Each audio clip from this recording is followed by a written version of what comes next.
Welcome to another episode of Until It's Done, a devoted podcast. I'm your host, Dana Lynn Kay. Welcome back to the show and welcome to my guest who is actually, I'm really excited about this. You're my first doctor. You, Dr. Matthea Rentea. And I know I was on my drive here and I was like, okay, I've been doing this for 2 years and I don't think I've ever had like a doctor and a female doctor, which I love. But oh my gosh, welcome to the show.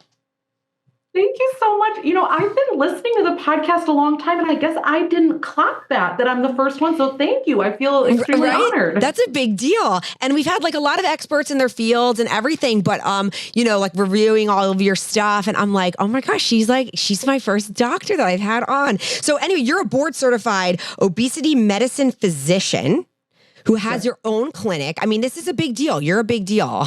Like, I follow you on TikTok, and I love your content.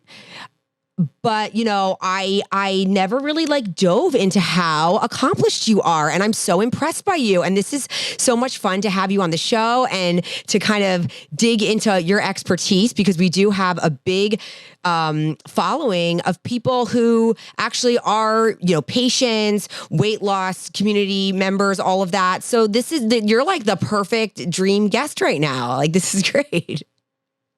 So welcome. Tell me about yourself and how you even got into this, because you mentioned to me that your parents are physicians. So like, this sounds like a family affair. Like, you guys are all doctors. I feel like, so I started out as far back as I can remember struggling with overweight and obesity. So you can look in the kindergarten photos and I'm overweight. And I remember just my entire life struggling with food. My parents were always trying to help out. Hey, let's count calories. Let's go work out. You know, they were really trying, but I really loved food. I was always overeating. It was completely a struggle. And I always tried a lot of different things, but things really came to a head after I had my kid about 5-6 years ago. And that was a really tough pregnancy, had gestational diabetes, ended with preterm labor, all the things. And what happened after that is that I realized I don't care how slowly it happens, but I have to bring my weight down. It was uncomfortable at that point. I was close to 300 pounds. It was hard to be in bed. It was hard to hold him. Everything was hard.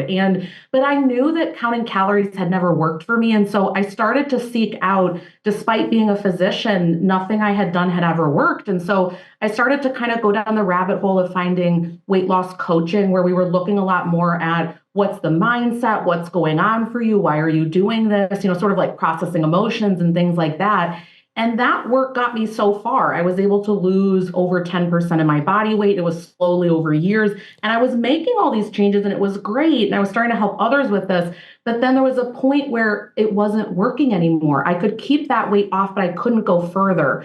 And that was when I myself was getting into obesity medicine. And I realized I'm the classic patient where you can reach that 10% weight loss. About 1 out of 20 can't reach more than 10% weight loss, keep it off, let alone get further. And so I started then to see, is there medication that's needed for me? And I got more help. And I just became really passionate about realizing that there's lots of different tools that are potentially needed for people. And I think it's become very glorified, we blame and shame ourselves. But the reality is that I think a lot of us make this a moral failing that, well, I'm the one buying it, I'm the one that wants it. But the reality is that there are a lot of hormonal and biologic changes that a lot of us have that we did not pick, we didn't choose it. And I think that was a really big moment for me to realize, oh, I'm actually quite sick metabolically. I need more help and getting that help. And so that's really when I realized I need to start a clinic. People need help in a different way. And I do things very differently than the traditional doctor. It's not just like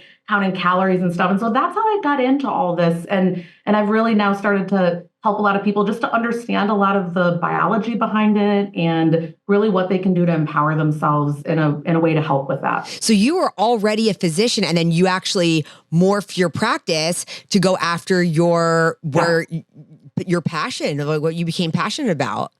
So I started years ago in primary care, so I'm internal medicine board certified. So think instead of pediatrics, think for adults. So we have special training in cardiology and pulmonary, just all the different lung systems for an adult. And I realized we were never actually getting to the root of the problem. It would be a medication. I would tweak something or two in the visit, but I never actually got down to, well, what's happening with nutrition, what's happening with your exercise, insulin resistance. And so I realized I tried actually in the big university setting. I was working for Indiana University, and I tried to actually put that program in with them. I said, can we do this? Can we do that? And the way that these big systems work, they're often, I don't want to say antiquated, but they're not nimble. They can't actually do some of the changes that people need. And so then I was forced to create my own thing that I thought people needed help differently. Wow. You and I are a lot alike, where it's like we're our own examples of like what we like. You were doing what I did, where it was my need, and then I spun it into a brand or my products and what I did. And you like you said, you were like your ideal patient, and you created something that what you would want into your own clinic, correct? I mean, it's 100%. You know, what's funny is I actually, before, I want to say maybe 3-4 years ago, I was never on social. I did not have social accounts. I didn't do anything online. And what's interesting is years ago, the only reason I started to speak up is because I saw in the clinic, women would cry in front of me that they were doing all the things at home. They were eating lower calorie, they were working out, and they weren't getting the results that they were expecting. Or maybe they'd had a bariatric surgery. That was actually the one that made the most impact on me and that changed my life. And she was so distressed that she had gained back some of the weight, and she didn't understand that this was actually part of the process. This is part of what we call metabolic adaptation. And so I realized I have to get out there and speak up more, because people are not seeing what's happening behind the scenes here. Right. And so I started to speak up, and then people asked more questions, but I actually thought, oh, other people are better spoken than me and know more than me. And the reality is physicians need to speak up. Otherwise people don't know some of this information. So I didn't even want to do it. Oh, you're so good at it. You're so good at it. You put the information out there just it's not like you're listening to a doctor and it's going over your head. A lot of times people have platforms where they're speaking in terms that just average people who don't have a medical field. I'm like, just tell me what it is. Like, just break it down for me here. I don't know the medical terms, and I don't want to, even the word adaptation, it's like, well, what does that really, really mean? And so the frustration that you're saying a patient came to you with is a frustration that I think millions of people live with. And to have a physician like you have a platform where you're breaking things down and explaining what they're going through is like, oh, I get it now, or they're just like, thank you for breaking that down so I can understand what's happening to me. So tell me about who is your patient? I mean, these are people that are coming to you. Where are they in their journey? Like, yeah. So I have a telehealth practice, and it's for residents of Indiana, Illinois. And the majority of the people that are seeking me out, so I do see both men and women, but my practice skews about 90% toward women. And I think that's good, because women are very underserved in a lot of areas. And most people that are seeking me out, they have for decades tried to do this on their own. They have tried 50 different things. No one has not spent a ton of money, a ton of time, a ton of resources. They've done it all. And frankly, they're hopeless, because they kind of believe that it's something that can never be solved. And a lot of people that are seeking me out, about 60% have actually already had bariatric surgery. So they either never lost what was expected, what was promised to them to begin with, or they had significant regain. So, and this has actually become very accepted that even after surgery, you might need a GLP-1 medication, things like that. But they might have 100 or more pounds to lose. Nothing that they're doing is working. And so why they come to me is they're trying to figure out, is there something that I'm missing? Is there a lab that hasn't been done? Is there advice I haven't heard? And what honestly the answer ends up being a lot of the time is that it's very multifactorial, meaning there's so many things to worry about. And how can we slowly work on all these different things and just really never give up and keep figuring it out? So I think people want this, like, this one lab gets checked and then everything's fine. Yes, there are labs, but that's usually not the thing that's all the way. It's what's happening with nutrition, what's happening with exercise, what's happening with sleep, with stress, there's just so many areas. And if someone's not really, really digging in there, and then menopause gets in the mix. And all of this stuff affects it. And so really what I do is really uniquely for them figure out, is it insulin resistance? Like, what is it that's going on for you where you're doing the work and it's not moving? Because there's a reality to that. I really trust my patients. I believe them. This is a reality when people are working really hard and nothing's happening for them. Wow. So, and when you're saying working really hard, it's like even if they're in that caloric deficit, or is it, so here's for me, because this is something, since I'm not like in the medical field and I've never been through the whole surgery. I think a lot of people who are listening to this and they haven't been through the process either. If somebody is now, they're obese and they qualify to have this surgery, they're to become that obese, your calories or your food intake is much higher than what it needs to be. Okay, so we're in a surplus to become obese. Now, they have the surgery, and now because of the surgery, usually it's what you have your stomach is smaller and your food intake now is dramatically decreased. What is the effect on their whole metabolism? And because from what I've heard, it's like, okay, well, now I can't take in that much. So now their calories are dramatically different, but now what does that do to their whole system? Like, right? Right. So what's interesting is when people think about, so I'm going to give an example, sleeve gastrectomy, which is where part of the stomach is cut out. There's another surgery, for example, that we used to do a lot in the past. It's called Roux-en-Y, where not only is the stomach a lot cut down to about the size of an egg, but then there's also part of the small intestine where it's changed, where it hooks in. Okay. So sleeve is just stomach. And people think, okay, that they're then able to take in less calories, right? Okay. The volumes of food later are less. That's part of it. But the other thing that's happening is that when you're taking that part of the stomach out, you're actually decreasing. I'm going to give you just one example here, but it's really not just malabsorptive. It's a metabolic procedure in the sense that growth hormone, which is responsible for telling you you're hungry, start eating. Think like when your stomach's rumbling, right? Like you're like, hey, it's time to eat. 90% of growth hormones decrease with that surgery. So when they walk out of that surgery with ghrelin levels being down that much, they're not as hungry, so they can eat less. But imagine if I just said to you, well, we're going to have you eat less, that brain hunger would still be there. You would still want all the food. And so there's a lot more that's happening with these procedures and medications than just quote unquote decreasing the calorie number, because we know that a lot of this disease, it's really neurohormonal metabolic. It's really like a lot of processes being affected. And so we need to not just have people eat less, but the desire to eat less needs to be more. The insulin resistance needs to be helped. We need to help multiple things. Otherwise, the long-term result actually isn't different. So does that make sense? Like when they're getting, it's not just eating less, but it's also like hormones change as well.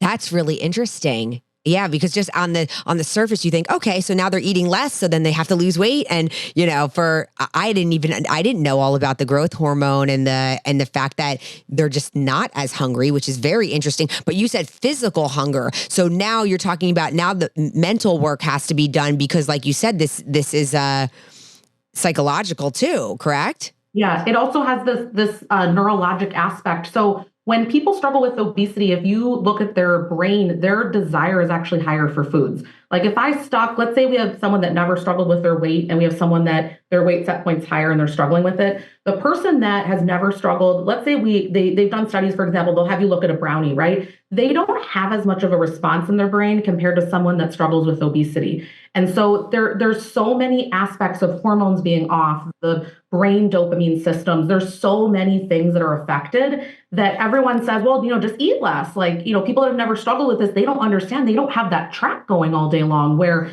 I describe it like it's like a hurricane is happening. And I say, hey, just go across the street to the little mart and get me a dozen eggs. And it's like, you're like, wait a minute, there's like huge winds going on, and there's flooding, and there's like lightning, like this is dangerous. And I'm like, just get the eggs. That's when people that have never struggled with it and don't understand the physiology, it's kind of like what they're expecting you to do. So, yeah. Wow.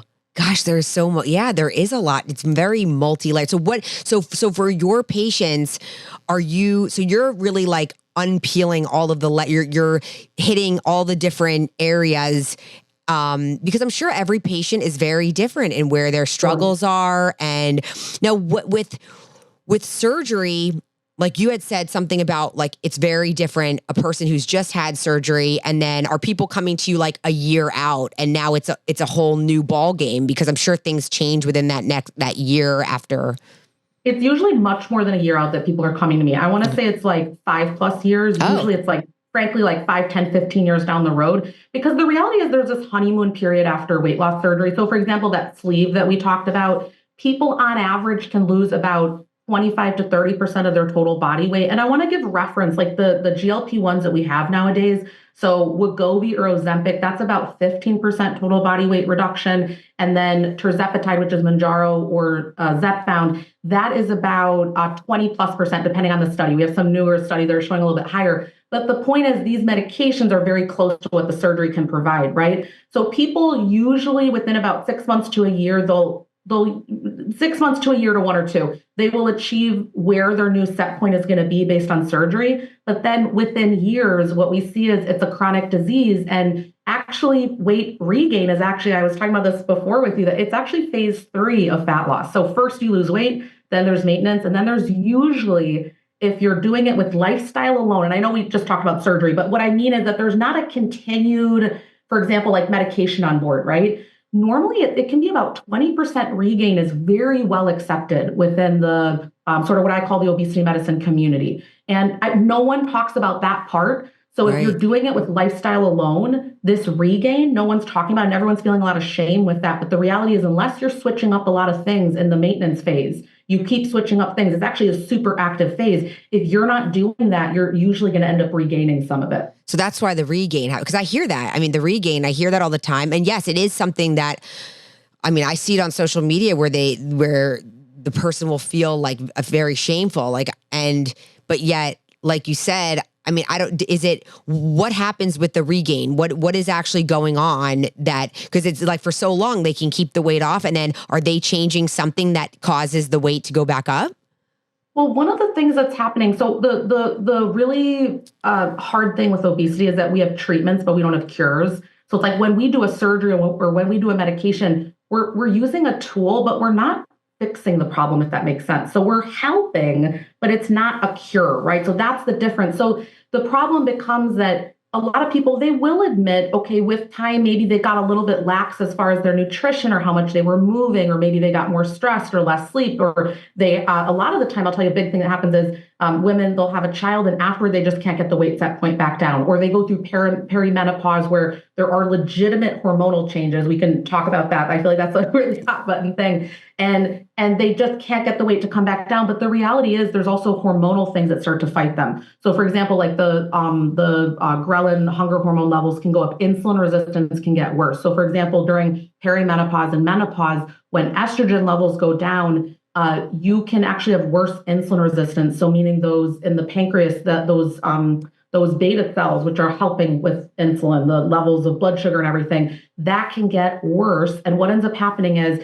you get more of that central weight, right? So that's when a postmenopausal woman, she says, I'm still doing all the things, and she's getting that. It's because there's more insulin resistance involved. So with time, they can still be keeping up these habits, but they don't realize that some of these hormone levels have changed for them. And so they are actually only eating when hungry. They are stopping at enough, but the baseline hormone levels changed for them. And that's what can happen over time. So that's why it's like, you have to keep checking in. Okay, where's my weight set point? Am I doing XYZ? Am I managing how much I'm sleeping, the stress levels? You have to keep doing this stuff, because otherwise these, what we call metabolic adaptations, meaning how efficient your body is, the changes that are occurring over time, those things will get in the way of you maintaining it. So if I'm understanding this correctly, does it come down to where, is it like you've been doing this for so long, now it's time to switch it up with your lifestyle, Right. So what are some of the things that you do so that you don't,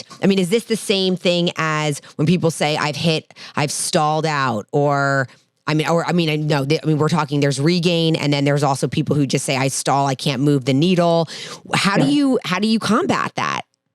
Yeah. So I always look at, let's talk about the stall first, because again, regains and stalls a little bit different, and also the timeline matters. So let's give the example of someone that they've lost maybe 15% of their total body weight and they're like, I just can't get it to go anymore, right? Like whatever I was doing, it's not working as intuitively, weight's not coming off. And by the way, when I say stall or plateau, I feel like I have to give this a disclaimer. It's you're doing consistently these things, whether it's following your nutrition plan, the movement that you're doing, getting good sleep, all that kind of stuff. You've been doing it for weeks on end. So let's say you've been doing it for 3 to 6 weeks. This is not like 3 days, it's not moving, right? Like really a month or two, you're doing this stuff. Okay, at that point, I look at what's the 10% change? Where can we get it? So I tend to look at a lot of different areas. I'll look at nutritionally, it's not just the calories, but it's also what's the quality of the food you're eating. So is there maybe, even though you think, well, I'm staying within this deficit, but maybe a lot of it's ultra processed food, meaning it's coming from a package, there's ingredients you can't pronounce. It's not occurring naturally in the world, right? So a lot of those foods will be what we call like they're endocrine disruptors. So they'll change our hormones, right? So we'll look at the quality of your food, also the timing of your food. So a lot of the times people think I need to eat less, but maybe it's that they're not actually fueling after an exercise. So I'll look at, do we need to get nutrition in you? For example, the hour, like, I don't know why no one eats the hour after exercise. And that's one of the main times that exercise we really for some people does reduce your appetite. I know that, even like my kids, sometimes after, a game or something, my son will need a little bit and before he's ready to eat. So it's like, sometimes people are just like, oh, I'm not really hungry yet. And then they wait and they wait. And that's been proven. So that ghrelin that I was talking about that goes down when you cut it out with surgery, that 90%, that same thing happens with, it's usually light amounts of exercise, not super intense. Super intense usually jacks up the appetite. Yeah. But in fact, that's a strategy actually if people are hungry before dinner and they want to wait a few more minutes for a family. It's like, can you take a 5-minute walk? So that has been shown. But the problem becomes when you're working on fat loss, it's very catabolic, means you're like breaking stuff down all the time. And if we want to hold on to your muscle, it becomes very important after those workouts to get in some nutrition. So we're looking at not only what you're eating, how you're eating it, is there anything we can change? We're looking at movement. Can we get a little bit more of a walk in? I think the thing, honestly, though, that matters much more is the strength training. So are we in some capacity challenging your body? Can we either up the amount of reps that you're doing, the strength of what you're doing? Can we bring in a different class? What can we change?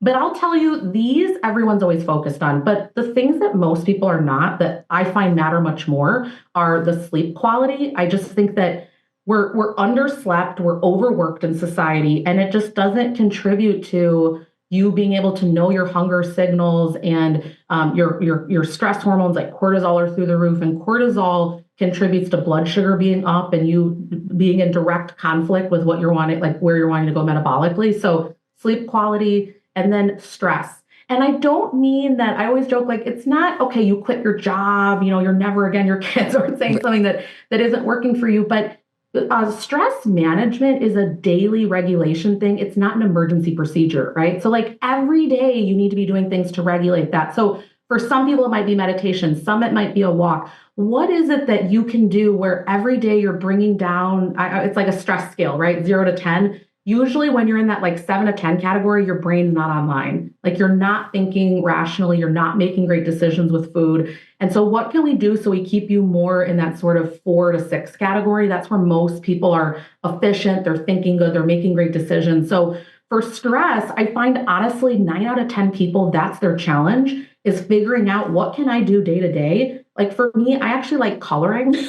So it's going to sound weird, but like, adult coloring, not like the really hard. I do watercolor. I do watercolor. Yeah. Okay, you got it. So it's like that. So for me, it's like my formula is like, if I'm getting in the hydration and the nutrition and I'm getting in some coloring at night and I do my walk in the morning, I'm pretty good. But if I miss the walk, if I don't do those things, my stress starts to go up. And so this, again, the stress matters because it's so linked to our hormone regulation. Everybody doesn't give enough time to that, the stress management. And then, of course, there's other things like, what is your actual health history? So, for example, if there's things like insulin resistance, a lot of people, no matter what you're doing, if we're not targeting that more, so meaning maybe we do need to make really targeted nutrition changes based on what your actual genetics are looking like, right? So some people have more blood sugar problems, and that's not that they're not doing all the things, it's the genetics are being handled. That person's gonna have a harder time releasing fat. So we need to actually look at these and see which one can I actually start to target next, instead of just kind of taking a shotgun approach that the reflex of I've got to exercise more and eat less. Maybe you need to stop being so stressed. And that's actually the key, that you're not going to have to go through the pain of decreasing calories significantly, that's actually going to help you out greatly. And no one thinks that that's true. Like, no one believes me. If we can get you some sleep and we can have you stop worrying so much, that your weight set point will go down more. But 9 out of 10 times, I find that's one of the big answers. Because as crazy as it sounds, that is the new way of thinking. I used to think if I was stuck, because I'm a perfect example of somebody who also has been stuck, it'll be 4 to 6 weeks where I'm doing everything. My nutrition's on point. I'm doing all the exercise. If you said, Dana, I need you to rest more, I'd say, well, that's certainly not going to help. I need to do more. I need to do more. And so I used to think that if I was struggling and I'm in this standstill, or I was in a place where I felt like my body wasn't changing, I would feel lazy.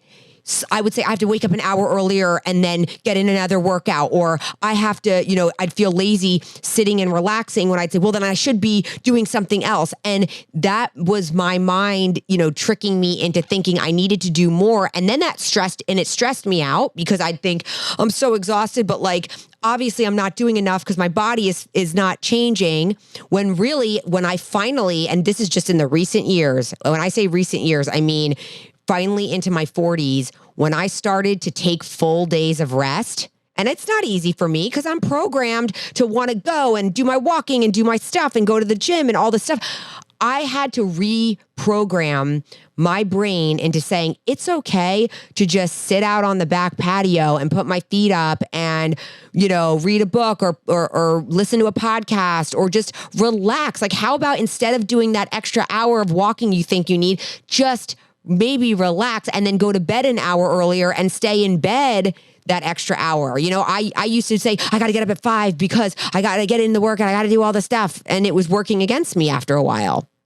100%. And I cannot tell you how many patients, so I follow in my clinic, I use InBody, but there's lots of different body composition tests, right? But just think something that will track your skeletal muscle mass, not just lean mass, but skeletal muscle mass, because that's the one that we want to either not be losing if you're in a fat loss period, or gaining, maybe if you're working on that, and then body fat. But I cannot tell you how many patients, they will go on vacation. Maybe they'll still do a little bit of strength training, but nothing near what they did before. They're eating probably in a surplus, all of that. They come back with a bunch of extra muscle, no additional fat gain, because they were just finally chilled out for the week. And so and I love when we use body composition testing, because everyone is always worrying about, I'll call it like the net number, right? Like just like what the scale number is. But when you look at those numbers, a lot of the time when people think they're in a plateau, they're actually having a body recomposition at that time, because oftentimes when you're in a plateau, there's not a lot of deficit there, right? So you're maintaining, so energy input is meeting what the demands are,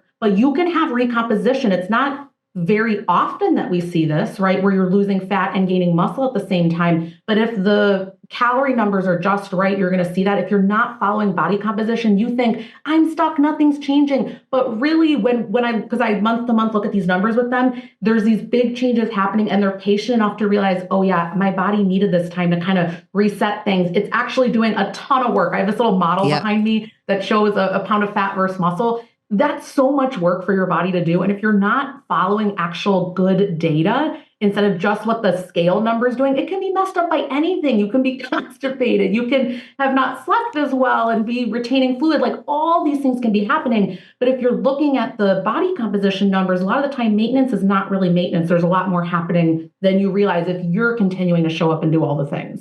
Oh yeah. One of the best pieces of data I've ever done is I used to just take pictures almost every 2 weeks, even if I was just standing there in a sports bra and shorts, and I would think that nothing was happening and the scale would be the same.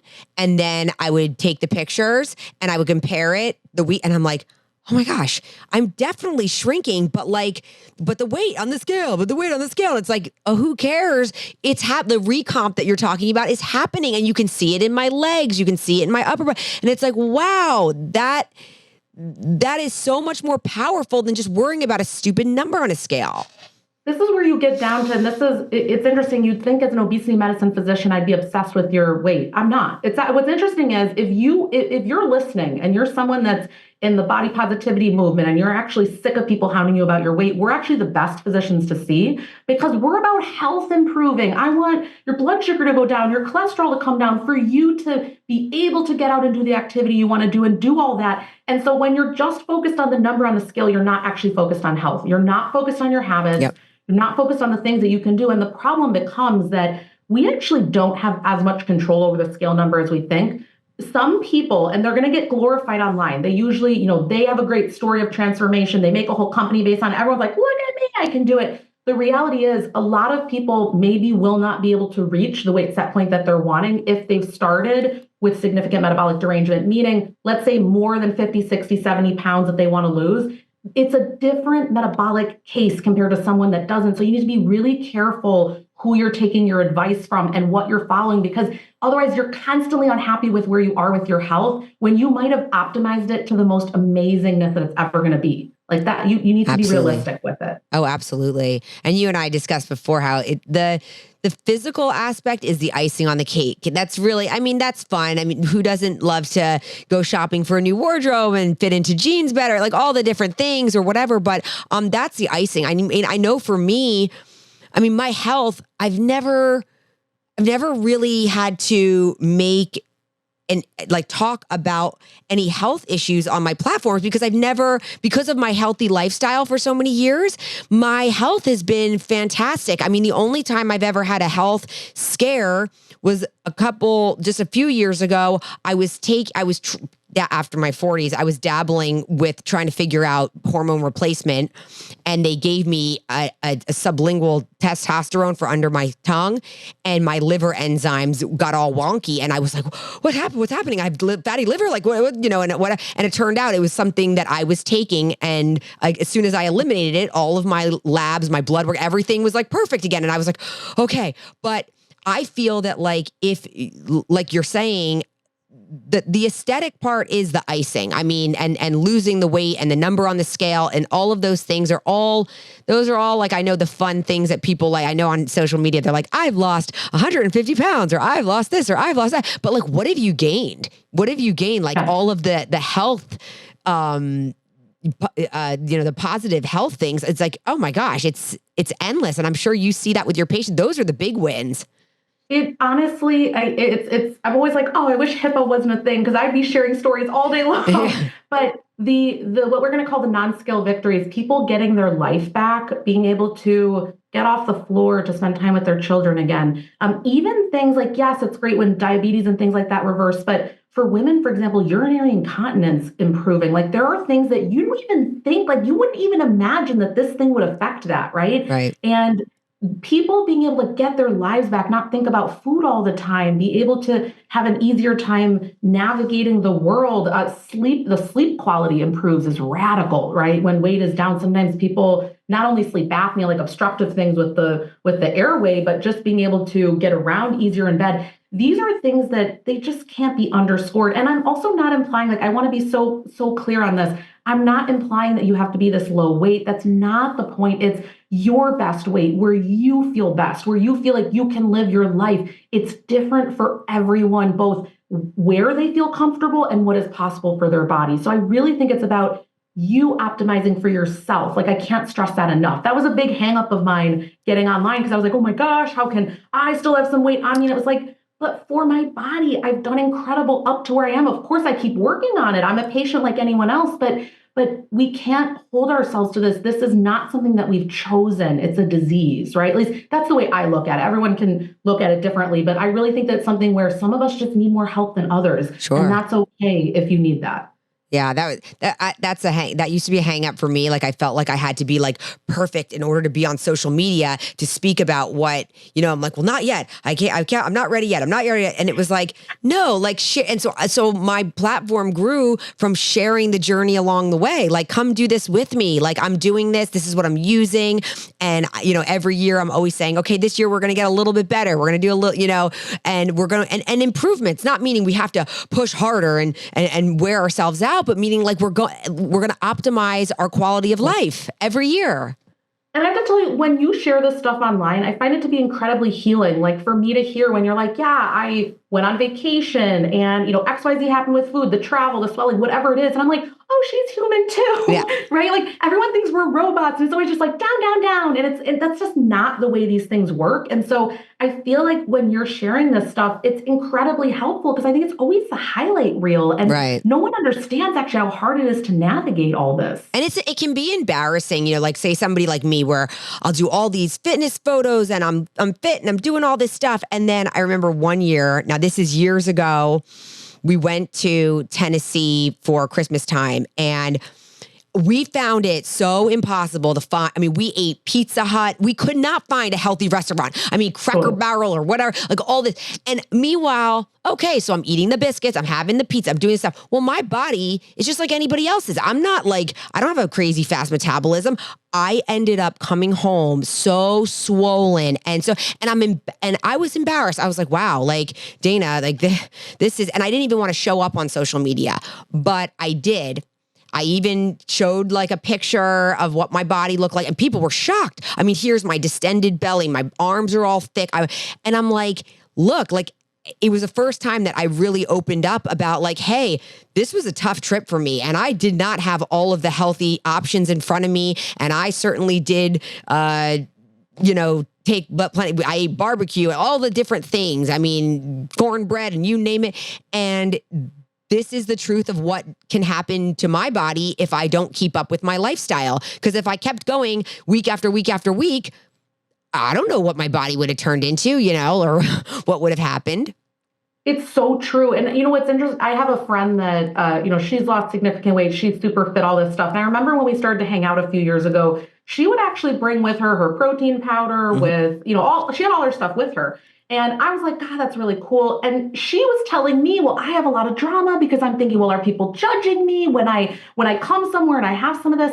And what I've come to realize is, yeah, a lot of what you're talking about, there's true food deserts where you can't find fresh things to save your life. I know I'm here in Indiana and I was in California here, I think it was last year, and I was shocked how like everywhere you could get a salad and all this stuff. Yeah. And I was thinking, this is not the case where I live. Like I'm having to seek out the Whole Foods, seek out the veggie aisle. It's just not readily available, No. And so it's like I feel like when, this is one of the things I have to work with patients on, you need to be the weird one. You need to be the one. If you need to bring your stuff with you, go ahead and do it. If you need to look at the menu, go ahead and do it.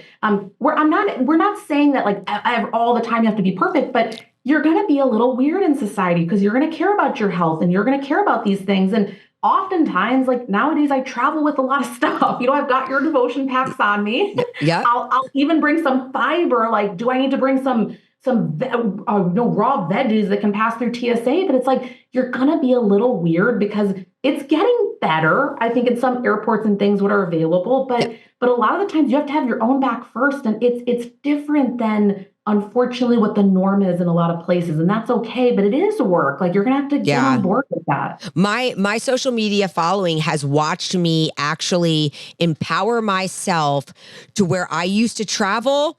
And when I say fail, I mean where I wasn't prepared. I didn't have my stuff with me. I ate a zillion meals out. I wasn't making the greatest selections. And I would get home and it was like that vicious cycle of like, okay, now we've got to do damage control. And I got to, and I'd feel horrible to nowadays where I say, guys, this is what I'm doing. I'm taking my loaf with me. I'm packing my overnight oats. I've got my devotion packets. And now I come home from trips and I'm like, I did great. And in the restaurant I made, and I say, look, it's not always gonna be perfect. And at a restaurant, there are going to be restaurants where you're going to look at the menu and be like, oh boy, like this is a doozy. But if you've packed so that lunch, dinner, all the other, lunch and snacks and all these other things that you have with you.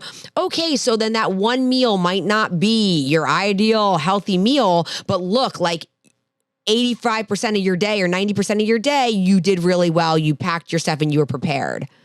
Well, you know what I say is like you have a fighting chance at it, right? Like if you don't, you end up, what I find is the recovery after these trips, or, you think it's going to be all fun this week of eating whatever it is. The reality is you feel horrible at the end of it. It's really hard emotionally to have to recover for like weeks and weeks after this. Mm-hmm. And again, we're not talking about perfection. In fact, my philosophy is really like, we need to learn how to incorporate these foods so that there's not like a Friday night effect where it's like, oh, now's the night when we get all the pizza and do all the things. What's going on that needs to be the case? So one of the things I really have always liked about devotion is figuring out like, how can we bring things in where they're not overly healthified, right? Like it's great if it has protein and things, but it's still got to taste good. You still have to want to do it. But what I find is like it's a really big roadblock for people if they sort of need to escape their life. Like there's something so horrible about how they're eating and what they're doing that they can hold on so long, but then there's like this like breaking involved, right? It's like it's called restraint collapse with kids when they do well at school and then they just like lose it when they get home. They've been like holding it in all day. If you're having restraint collapse with yourself, there's something that you're doing that you hate, and we've got to change it. We can't just grin and bear it because eventually it's going to break, and it's called you just completely abandoning ship. And so if we want to stay with these things, you always talk about lifestyle, right? Which is 100%.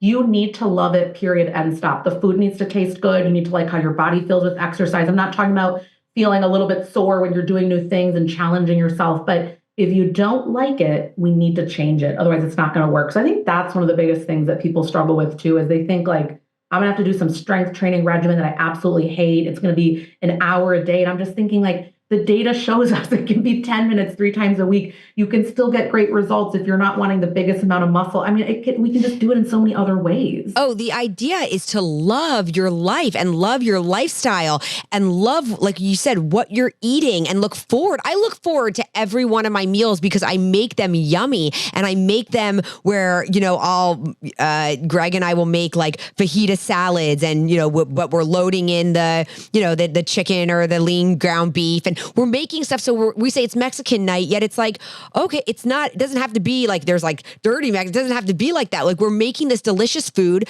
And then, we eat like this all week. And then when we say, okay, we're going out for a night, doesn't have to be, like you said, an all out, like blowout where we feel so deprived from the week, because then sometimes I'm like, I don't even know what I'm craving. We made everything yummy this week. I had all my devotion stuff. Like I have brownies, I have this, I have that. So I'm like, I don't feel that anything's missing from my life. And I'm so miserable. So if you do the things that you love, I decided I hate running.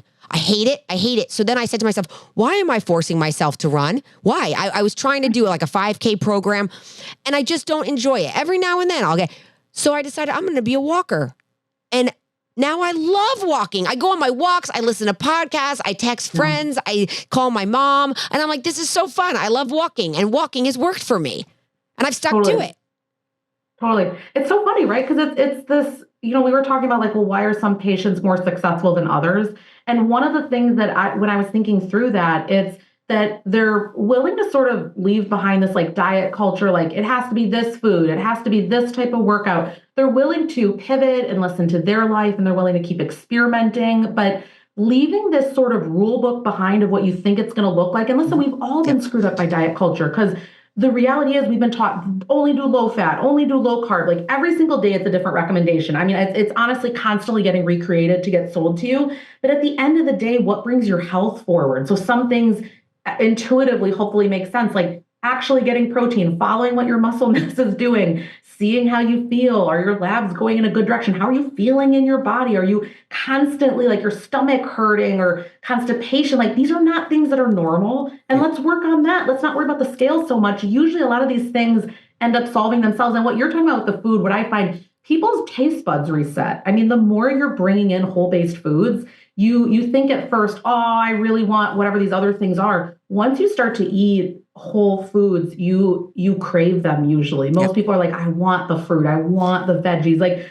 when you go periods without them, I know I was on a conference here recently, no matter how much I planned, there were not many veggies involved. All I wanted to do was just get like a bag of raw veg at the end. I was like, just give me the veggies. Like, I guess I didn't realize how many veggies I'm eating daily, but that was the only thing I wanted. And it's just interesting because you get used to a different way of life. Isn't that wild how you can adjust to just eating the food doesn't have to have sauces on it, doesn't have to have all the gunk it up with a million things. I mean, I now can just go to the grocery store and if I'm really hungry, I'll just like buy a container of raspberries and just eat them out of the container as a snack. And I'm like, that was really yummy. Like I don't need to constantly have these like super palatable foods, even my lean ground beef or my chicken. I don't have to over marinate. I don't have to over season. It's just kind of like along the way, my body has just gotten used to just eating things, more and tasting them for how they really just taste, and they taste yummy. And I'm not like trying to over salt or over, sweeten.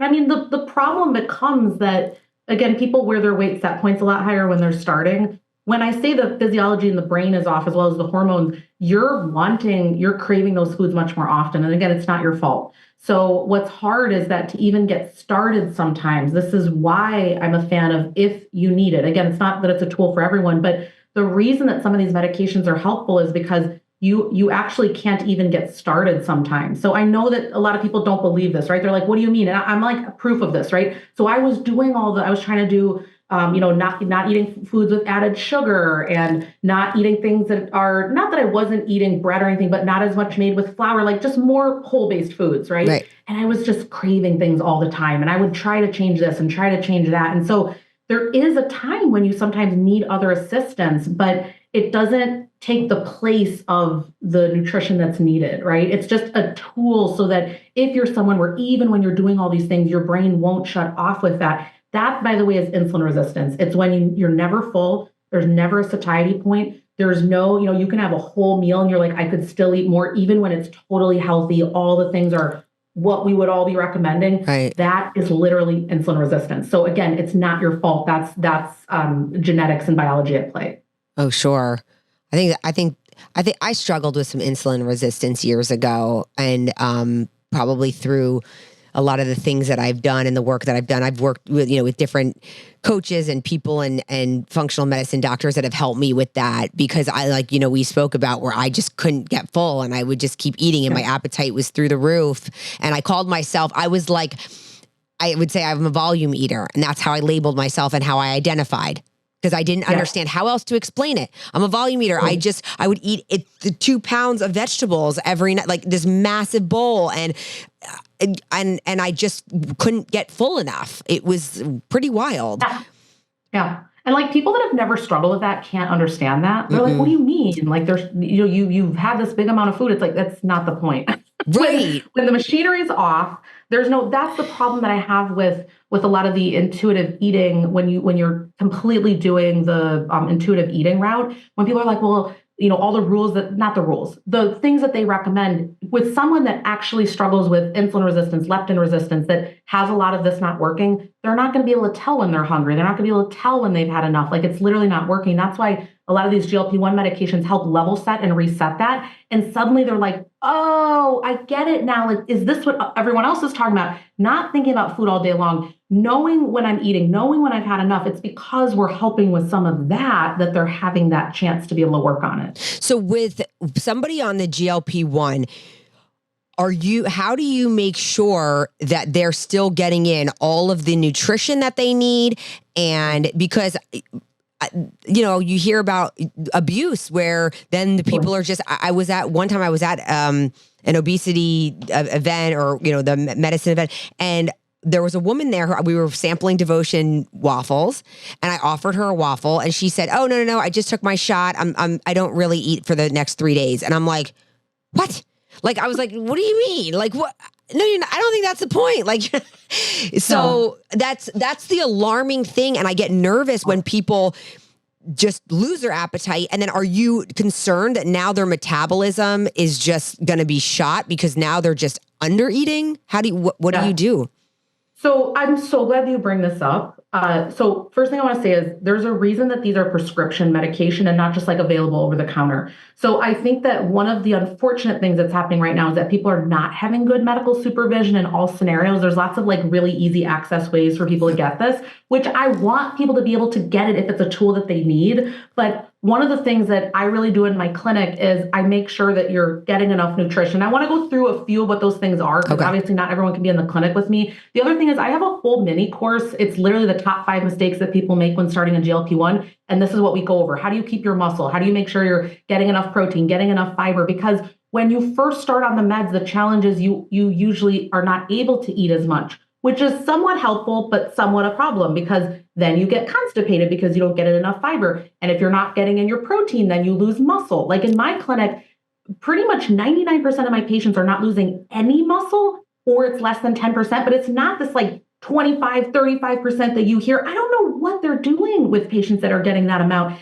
but it's because I'm vigilant about them getting enough protein and doing all that. So what I look at is this. I focus on, usually when people come in my clinic, I have them do like at least a 3 to 7 day nutrition audit. So it's not about me dogging you out on your calories. I need to get a sense of how much protein and how much fiber are you getting. So for women, and you might need to work up to this, 99% of who comes in, they're getting about 10 to 15 grams of fiber. For women, we want at least 25 or more grams per day. And for men, it's 38 or more per day. Pretty much universally, I've had like 1 out of 100 that gets that. Okay, so that's like that. Okay, so we look at the fiber. Okay, and then protein intake. So usually the first thing I do with people is get the protein intake up, because that's usually the most essential.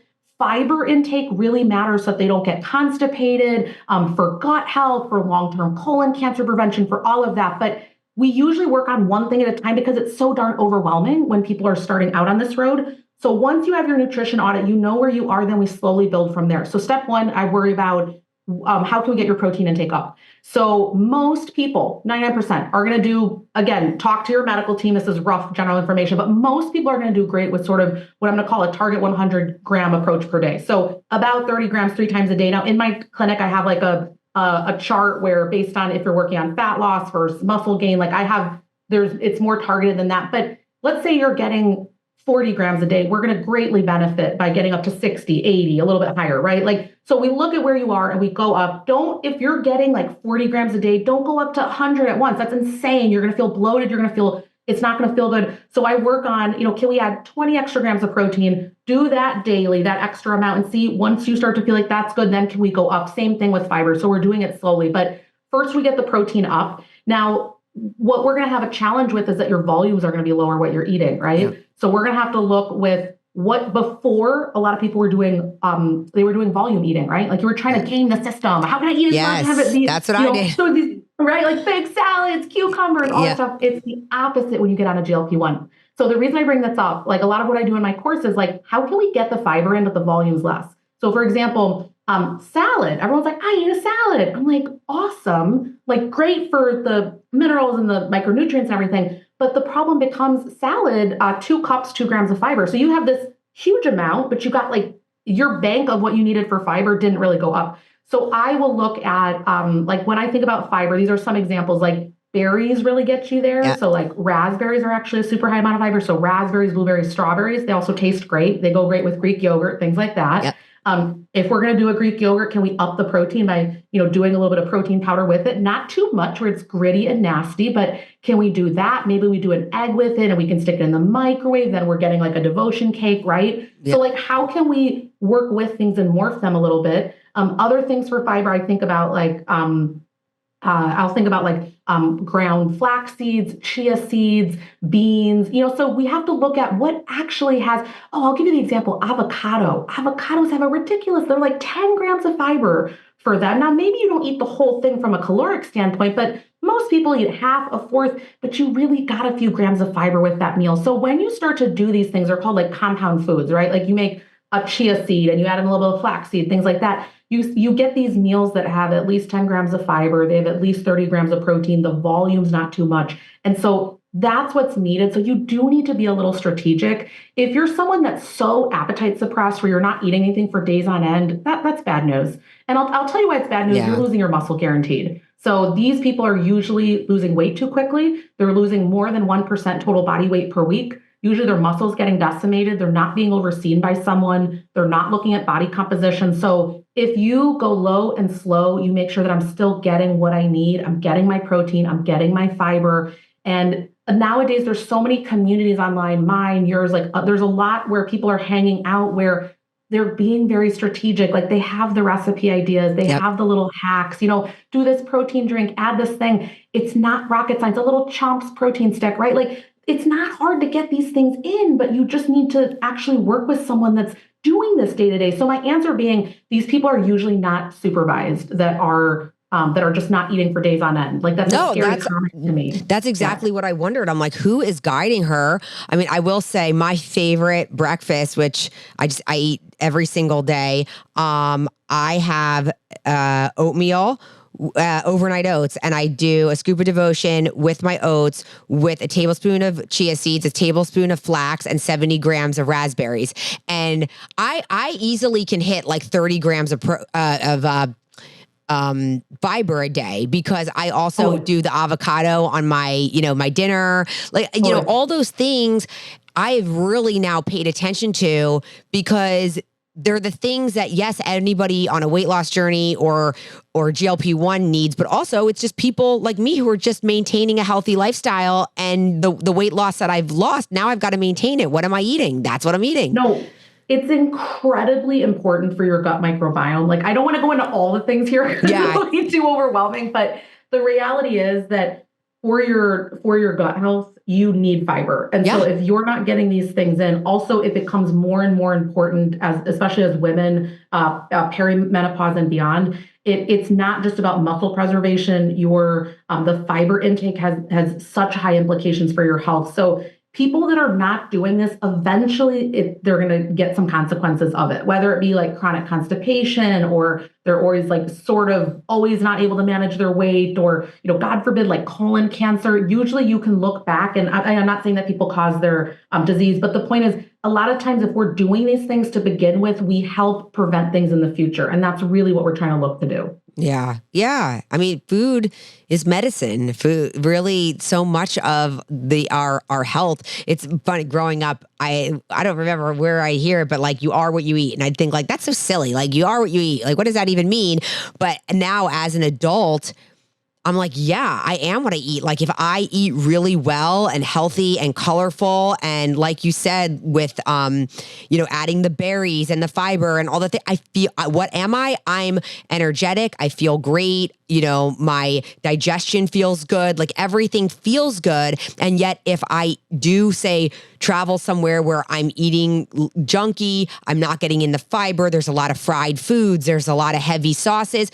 What am I? I'm sluggish. I don't feel well. Usually my system isn't, my digestion doesn't feel great. I'm bloated. So it's like, yeah, you are what you eat. If you want to feel good and energized and look good, your hair, your skin, your nails, all those things are pulling from the nutrients that you're putting in your body.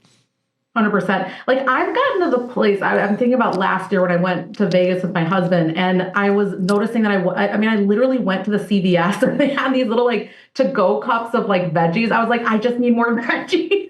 Yeah. And so it's funny, like, I think you get to a place where, like, I'll travel with the sugar-free Metamucil just to like, get more fiber in. And it's like, you just get to this place where you're like, I refuse to feel bad the next day. And you'll figure out a way if you want to, but it's work for sure to figure it out. It's work, and you have to fall a few times or whatever, how many times, and feel that uncomfortableness that you say, like, no, it's worth that extra hour of packing to pack my almonds and pack my, all the little details, like you said, the chomp sticks, and get in my protein for the airplane, bring the devotion packets. I even go now to the extent where I used to just bring my oatmeal and my devotion packets. Now I put oatmeal and I put my chia seeds and I put my flax all in the bag. So now it's like, I'm like, okay, that was my old way of traveling. But now that I prioritize fiber, like, that's what I'm going to prep and I bring. And like, just eating that and making that in the hotel room with the coffee maker, and like the night before I'll stick it in the hotel fridge.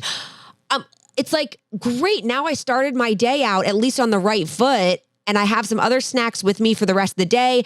And it's just, now traveling is not like this whole big deal. I can stay on track and I feel good. And these are dry things that you can dry oatmeal, dry everything. They have water wherever you're going. So pack them in your bag.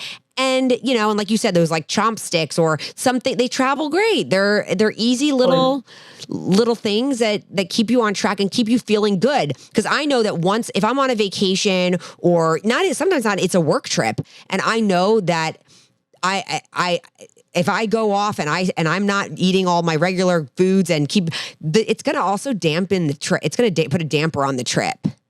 Totally.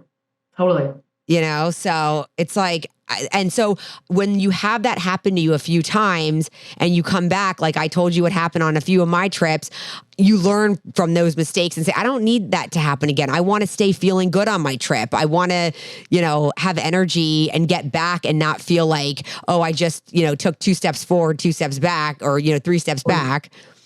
Totally. So it's You a have to whole, speak up. Like you have to speak up for yourself. Sometimes in restaurants, I'm like, can you just make it like a double? I guess I'm on the veggie train today. yeah. But it's like, I'll be like, hey, can you make a double portion of broccoli for me? Because it's like, it's a desert on the rest of the menu. And you're just like, listen, I got to have my own back here. And you got to speak up for what you need in a non-obnoxious way to maybe get it modified a little for you. And it's a discipline. It's a discipline because I know there are plenty of restaurants that we go to and they'll say, okay, you have an option of a side. And they'll say, oh, do you want the sweet potato fries? Do you want the truffle fries? Or do you want the broccoli? And like, I'm sitting there like, well, is it what I want or what I know I should be ordering right now? So then I'm like, oh, I'll do the broccoli. But I'm happy when we leave that restaurant. I'm like, yeah, I didn't need those truffle fries right now. I did it. Did they sound good? Maybe I'll steal one from a kid or something. But I'm glad that I did that because let me tell you, you'll never regret doing the healthier meal. You'll never regret it. Walking out of that restaurant saying, I'm really glad I replaced the Parmesan truffle fries with a nice, like you said, some steamed broccoli and you can squeeze some lemon or put a little whatever and great. Like, because I'm always like, is it worth it? Right? If you know you're going somewhere, it's like, okay, they make the best cheesecake ever. You're going to know that in advance. You're going to plan it. It's just not, every place doesn't have the most amazing everything. So it's real. I say, is it worth it? A friend of mine, Dr. Ali Novitsky, she'll say getting snobby with your extras, right? So you're sort of like deciding, I view it as like, if you have so much money, where are you going to spend it? It's like you have so many coins and you kind of have to decide if this is going to be something I do over here, then over here, I'm going to have to do something different. So you can have everything, just not all at the same time. And I think that really gets us out of restriction then. Yes. Yeah. I love this. I love it. This episode has been so good. You and I could go on forever. I mean, this is like, and I was just on your podcast. So I'm also going to be telling you because that podcast was a very emotional podcast for me. I was kind of telling my struggles and my story. And that episode was great. So I'm excited for people to hear that. I'm excited for people to hear this one with you because you're just an absolute like wealth of knowledge. Oh my gosh, we'll probably have to do this again. We'll have to do a part 2 because I just love it. But thank you for being on. Tell everybody where they can find you because I will have this in the show notes just in case you guys, if you're listening and you're walking and you can't write it down, but you could tell everybody. Yeah. Thank you so much for having me on. So the best place to find me on all social, it's Matthea Rentea. So it's Matthea Rentea MD. And that's on TikTok, Instagram, all of that. And then the best place really is renteaclinic.com. And there I have the link to my podcast. It's called The Obesity Guy with Matthea Rentea MD. And that is really the thing that I'm super passionate about because we just have so many different episodes that are about like if you're on a GLP-1, not losing your muscle mass, stuff like that. And it's very sort of lifestyle first and medicine second. So it's not dry. That's what I wanted to say.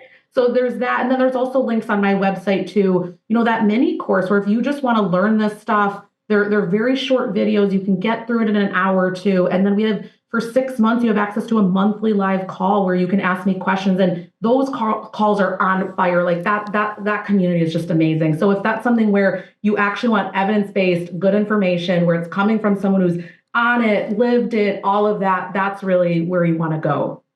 That's amazing. Okay, that's amazing. I didn't even know you offered all that. That's so good. All right. Well, I'm going to put all this stuff in the show notes so you guys will easily be able to go there. You can click the links and find our doctor, which is amazing. All right. Well, thank you so much for being on the show. And guys, thank you for joining into another episode of Until It's Done, a devoted podcast.